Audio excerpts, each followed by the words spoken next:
почином. Дуется потом, но это не цель и даже не средство.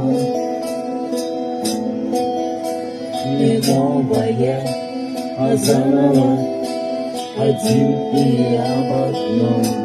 Дорога в мой дом, и для любви это не место.